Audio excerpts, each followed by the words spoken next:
Komiti mar thieth e od bura mamalo kotene gi jakom mar komitino Laktar James Nyikal olimo kar thieth ma Jaramogi Oginga Odinga Teaching and Referral Hospital mar nono ikruok mar kar thiethno nyaka e rang'iny mar level 6.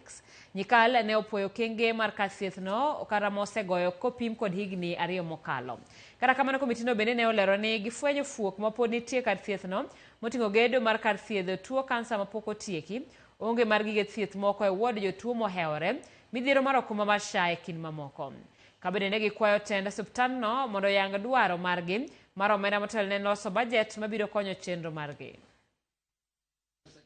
Waduto wabiro ng'iyo Jaramogi Oginga Odinga nekech jocho winjo ni kabinet okadhe dwe mokalo mondo koro dhi e national government. Koro oa e county manyo ng'iye, manyo ketone pesa, manyo chulo jotich, to koro idh malo ni koro gige duto ibitim gi national government Ministry of Health. Wayudo ka kar thieth mar kansa biro dwaro mondo wadonje mapiyo mondo jothurwa manika mathagore mawuotho kadhi Eldoret, mawuotho kadhi Nakuru kata Nairobi mondo yud thieth machiegni ka.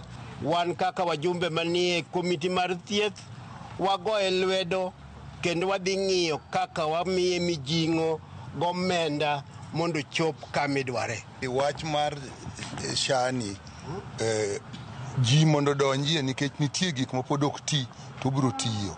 To kotiyo nikech wan gi paro mar lose mondo ti. To kotiyo to yudo kionge to ok ber.